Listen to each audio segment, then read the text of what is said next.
The chief task in life is simply this: to identify and separate matters so that I can say clearly to myself which are externals not under my control and which have to do with the choices I actually control. Where then do I look for good and evil? Not to uncontrollable externals, but within myself, to the choices that are my own. Epictetus. Now, as we have discussed numerous times in this program, a central tenet of Stoicism is the acknowledgement that we don't control the world around us. We can only control how we respond.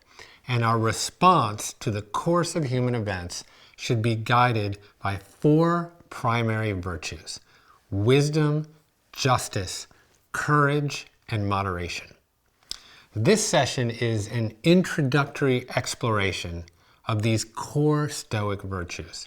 Now, the contemplation of wisdom, justice, courage, and moderation could be a full course in and of itself. Defining and embodying the qualities of these virtues are the work of a lifetime. But we can use this opportunity right here to begin to build a deeper understanding of virtue. But before we dive into each one specifically, it is important to point out that these core virtues are extremely intertwined with each other. For example, you can be courageous, but if your bravery is only wielded for self-serving needs or desires at the expense of others, what good is it? In order to be virtuous, courage needs to be paired with justice. Let's start with the virtue of moderation. Now, temperance and self-control are echoed across many religions and philosophical schools of thought. These qualities can often be understood as sobriety or abstinence from the pleasures of the flesh. The ascetics felt that the sublimation of earthbound, lustful pleasures led to a more spiritually enlightened life. Now, personally, I see moderation as a bringing together of opposites. Now, this understanding is more concomitant with the Buddhist notion of the middle way, or with Taoism, that considers the universe as an organism emerging out of opposites, symbolized by the image of the yin-yang. The universal logos, the foundational, fundamental intelligence of the cosmos, can be seen as an evolutionary process of moderation. Nature seeks coherence out of this coincidence of opposites that innately occur. The feminine and the masculine collaborate to create life. Positive and negative charges dance in repulsion and attraction to create electricity. Atoms, a fundamental structure of the universe, are balanced by positively charged protons and negatively charged electrons. Photosynthetic life, or plants, create oxygen and glucose out of carbon dioxide and water, and non-photosynthetic life, you and me, use oxygen and break down glucose to create carbon dioxide and water. And you can find this elan towards coherence throughout natural systems. So I think of a personal moderation practice in a very similar light. The Stoics were keen on acting in accordance with nature. So I try to mimic nature's ability to bring binary opposition into coherence. So here are four basic principles of moderation. 1, the ability to avoid excesses and extremes. 2, the ability to remain centered and balanced.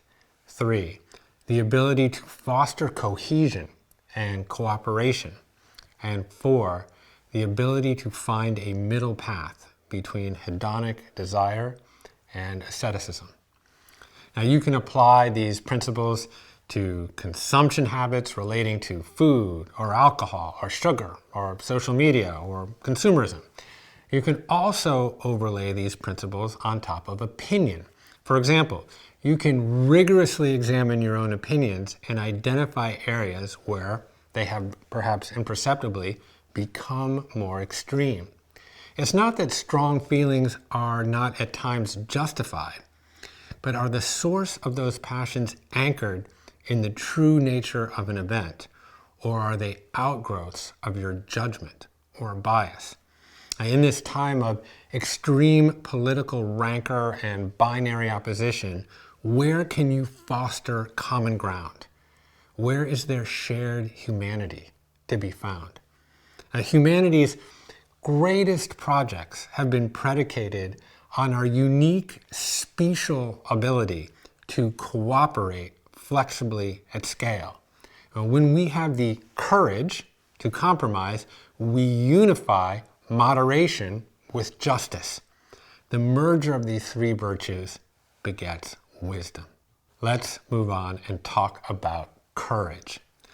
Courage is often stereotypically personified on the battlefield. The brave warrior throws caution to the wind and runs heedlessly into the enemy line.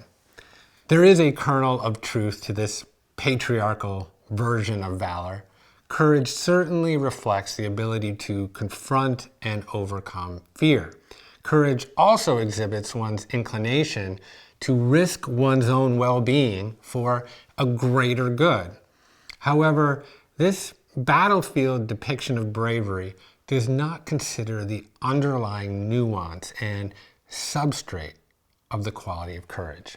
Now, any display of courage necessitates a willingness to be vulnerable. Courage as vulnerability can be seen in any situation where a person puts themselves in a position where they could be hurt, suffer personal loss, or be publicly shamed. Now, certainly this is the case for a soldier, but it is also true for someone walking into an AA meeting, or coming out as gay, or confronting a deep-seated phobia, or making a risky career move. The definition of vulnerability is the quality or state of being exposed to the possibility of being attacked or harmed either physically or emotionally. In this way, vulnerability is basically synonymous with courage. And this notion denudes courage from a false association with heroic masculinity. Courage also involves nonconformity, the ability to act rightly in the face of popular opposition requires profound mettle. Oftentimes we are afraid to stand up for something that we believe just because we worry that we will be judged negatively for our opinion. Now, courage eschews the fear of judgment. You take a stand irrespective of what others think. And in this way, courage is a repudiation of the ego, which often tells you that you are what other people think of you. Lastly, courage is often misconstrued as wild and irresponsible. This is where courage meets moderation and good discernment. Courage faces fear in a manner that is neither cowardly or reckless. Courage understands fear, not as a transitory emotion that temporarily hijacks your amygdala, but as something that should be revered. Acts of courage involve a rational assessment of risk, often in a split second. In this way, courage requires tremendous presence of mind and awareness in the present moment.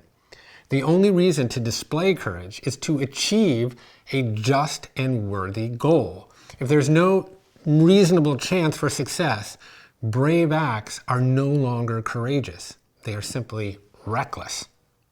So in summary, here are some core tenets of courage. 1, a willingness to be vulnerable. 2, a willingness to risk one's own well-being for a greater good. 3, a willingness to act rightly in the face of popular opposition.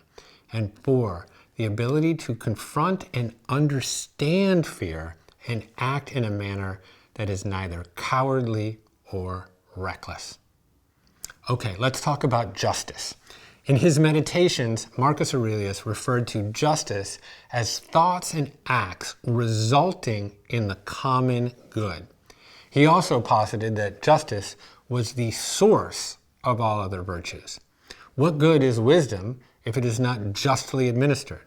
What use is courage if it only serves one's self-interest? Justice is a highly social concept. As a matter of personal ethics, justice is where your thoughts and actions interface with the rest of the world. Justice can also refer to acts of the state, and it can also be conflated with a superficial understanding of karma that proffers that people get what they deserve. And the philosopher John Locke argued that justice is derived from natural law, values intrinsic to human nature.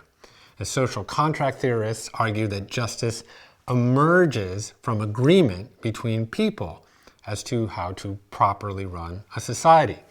Jeremy Bentham and John Stuart Mill and the utilitarians posit that justice is served when it benefits the most possible people. There are economic theories of distributive justice, how the surplus of society should be divvied up across a population, and there is retributive justice that outlines appropriate punishment for those who have violated the rights of others.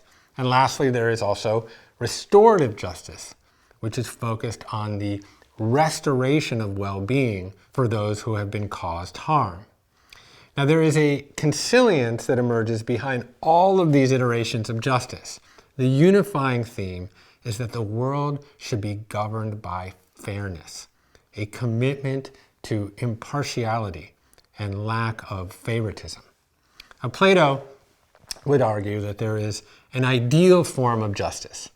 By the time it reaches our messy human condition here on earth, this perfect, perennial justice gets refracted and bent and perverted. It is then the work of philosophers and thinkers to distill its true meaning, to not see justice as shadow, but to look toward the light and behold its true form. But then, of course, we must reify it. We must take it out of the air and give it eyes and ears and arms and legs. And Martin Luther King famously uttered, "The arc of the moral universe is long, but it bends toward justice." We inch along this moral arc in hopes of aligning our human condition here on earth with our highest cosmic principles. It is hardly a straight line, and it requires tremendous courage. America's Declaration of Independence enshrined these famous words on a parchment. We hold these truths to be self-evident, that all men are created equal, endowed by their Creator with certain inalienable rights, among them life, liberty, and the pursuit of happiness. Despite this noble expression of justice, we are grimly aware of the hypocrisy embedded in these words. 100 years would elapse after the scrawling of this verse before slavery was abolished. And it would be a century and a half until women won suffrage in the United States. The instantiation of justice requires courage, principled battles waged by brave and engaged citizens in an effort to unite daily life with universal values. So when you are looking through the Stoic lens, you are always seeking to better the world and yourself in ways that you can control. So ask yourself, how do my thoughts and actions promote justice as a friend, as a parent, as a citizen, or as a member of an organization? Here are some basic and protean guidelines for justice that can be applied across myriad situations. 1. A commitment to fairness, impartiality, and non-favoritism. 2. The equal distribution of opportunity. And 3. A social contract that administers both fair retribution to those who have caused harm and restoration to the victims of harm. Now, I confront justice every day as a parent. And when my daughters were young and less able to process emotions and verbalize, they would get into heroic scraps. Lolly would steal Cheese from Micah. Cheese was Micah's beloved, somewhat bedraggled stuffed mouse. And Micah would turn scarlet, scream her head off, and she would escalate the matter by violently hurling these magnetiles at her sister. Of course, one action always begets an equal opposite reaction, and someone would inevitably get hurt and come running to mom or dad. And when you think about it, how different is that situation really from our global political quarrels? Well, it is this kind of situation where we can all practice justice each and every day. Like in my example, I would need to manage the situation with impartiality and play no favorites between my daughters. I would need to treat each daughter equally, consider an appropriate punishment, and address any harm caused. Justice, like the other three cardinal virtues, cannot really exist on its own. Justice requires good judgment that is born from wisdom. It requires centeredness that is derived from moderation. And it requires courage to enact. Okay, let's talk about wisdom. Wisdom is often associated with age. It conjures the image of the village elder, the wise old grandmother healer with a cupboard full of herbs and tinctures. Lao Tzu, the founder of Taoism and the author of the Tao Te Ching, is often portrayed as a wizened sage with a long white beard. There's even a fable that contends that he was born old and with his beard. The suggestion here is that wisdom must be accrued through a lifetime of experience. Now, this brings up an important distinction between wisdom and knowledge. Now, certainly wisdom and knowledge are not mutually exclusive, and there's plenty of reason to strive for both. But we've all met people who are wise but did not get a PhD from Harvard, and definitely the opposite is true. There are people who are knowledgeable but lack wisdom. And the French Renaissance philosopher Michel de Montaigne said, "We can be knowledgeable with other men's knowledge, but we cannot be wise with other men's wisdom."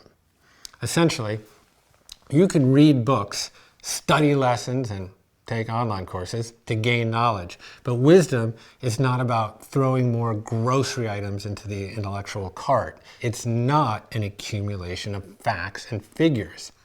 Knowledge is understanding all of the component parts of something. Wisdom is grokking the simple essence and utility of it. There's an oft-quoted aphorism: knowledge is understanding how to make a bomb. Wisdom is understanding not to use it. In this sense, wisdom is really more of a moral quality.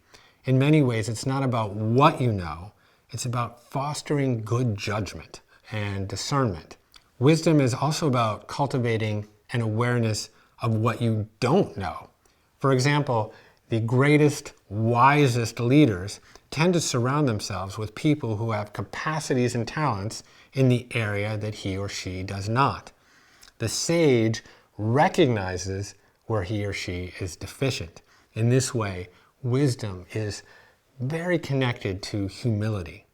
Take, for example, the person who fails. The wise and humble person understands that failure begets experience, and experience begets wisdom. However, this requires an admittance of mistake and a willingness to adapt. The proud person will not recognize the failure and will attempt the same thing again and again. It is said that the definition of insanity is trying the same thing over and over and expecting a different result. More concisely, you might say that this is the definition of hubris. Pride often stands in the way of wisdom. So here are 4 basic tenets of wisdom. 1, the quality of having good, unbiased judgment. 2, an ability to contemplate and act morally, leveraging knowledge, experience, and understanding. 3, a possession of self-awareness and insight into the nature of the mind. And 4, the humility to acknowledge one's own deficiencies and learn from failure. Now, wisdom can be understood as the sum of Stoicism's other core virtues, moderation, courage, and justice. Wisdom uses a balance of cunning and humility to bring opposing sides into moderation. Wisdom employs judgment in determining the proper moment for courage. Wisdom leverages discernment to find what is just and what is fair. Now, wisdom has no terminus. We can experience moments of epiphany where the nature of existence suddenly seems to make sense, but wisdom burns like a fire in the black of night. The more it rages, the more darkness is revealed. Socrates wrote, "True wisdom comes to each of us when we realize how little we understand about life, ourselves, and the world around us. The pursuit of wisdom rewards the curious." Hey, thanks for watching. If you liked this Commune Masterclass, then I think you'll love this video right here. And one of the key ones is called cognitive reappraisal. What this means is the cognitive appraisal is your first take on something.